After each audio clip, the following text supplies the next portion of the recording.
Donc aujourd'hui je vais vous montrer comment faire le point de groseille. Ce petit point là, vous voyez que c'est qui forme des petites boules. C'est un point qui est sur 8 rangs. Et en fait, les deux seules réelles difficultés, c'est à un moment il va falloir tricoter 5 mailles dans une.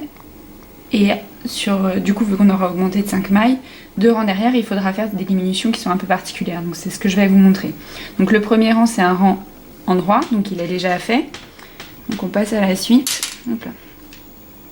On va alterner en fait une maille endroit et les fameuses 5 mailles dans une. Donc en fait c'est à l'envers. On va faire une maille envers. Et là on ne laisse pas tomber le brin qui est sur l'aiguille de gauche. On fait un jeté, donc en fait on enroule notre fil autour de la maille. On refait une maille envers, donc on en a 3. On rajoute un jeté, ça nous fait 4. Et la maille envers, et cette fois on laisse tomber le brin, ça nous fait 5. On a 5 mailles à la place d'une. Ensuite, une maille endroit.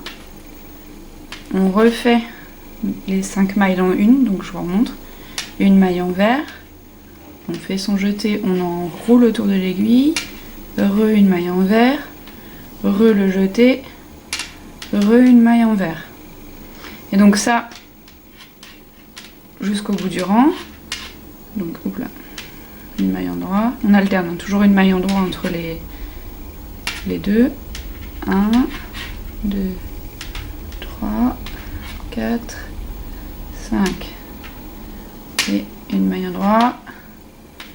Et on recommence le cinéma.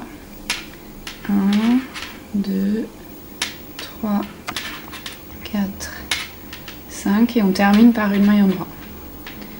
Ensuite, le rang suivant, il est tout à l'envers. Oups. Tout à l'envers. Donc ça, aucune difficulté particulière, vous savez faire des mailles envers. Si jamais vous ne saviez pas, il faudra regarder la vidéo qui va avec, parce que sinon ça va être compliqué. Donc là, du coup, ce motif, c'est un motif qui se fait sur un multiple de 4 plus une maille. Donc vous voyez, dès qu'on a fait le rang avec les augmentations, on a tout de suite beaucoup plus de mailles. Donc c'est pour ça que j'ai pris un petit nombre de mailles et que mon ouvrage il est tout petit pour vous montrer. Parce que sinon on n'était pas rendu. Donc je fais mon rang envers. Donc on tricote bien toutes les mailles, hein, même le jeté, tout. Hein. On laisse rien tomber. Du coup au départ moi j'avais monté 9 mailles, et sachant que vous en avez augmenté une maille sur 2 de 5, je vous laisse faire le calcul, mais vous comprenez pourquoi le rang suivant il prend un peu plus de temps quoi.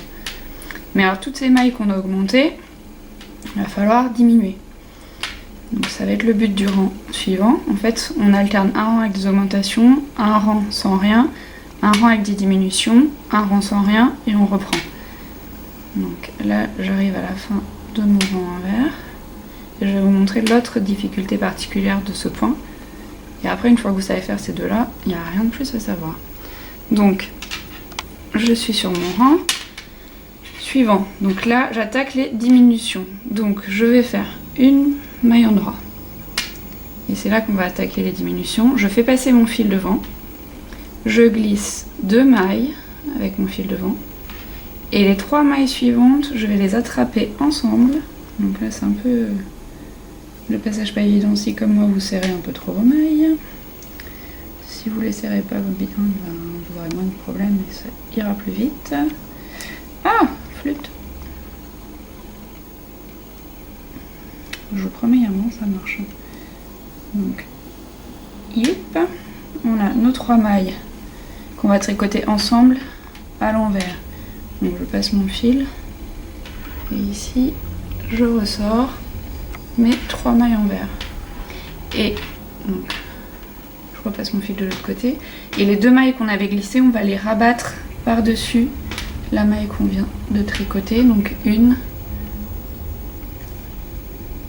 et 2.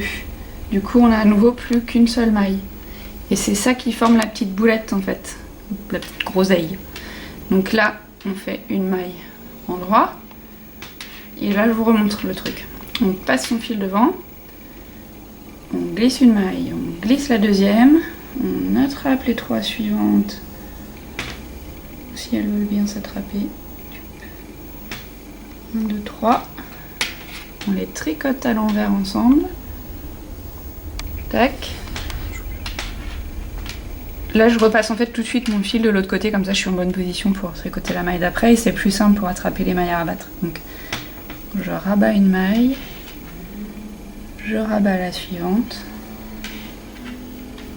et je tricote une maille, hop là, une maille en droit. Et donc ça on va le répéter jusqu'à la fin du rang et vous voyez c'est ça qui nous forme les petites boules.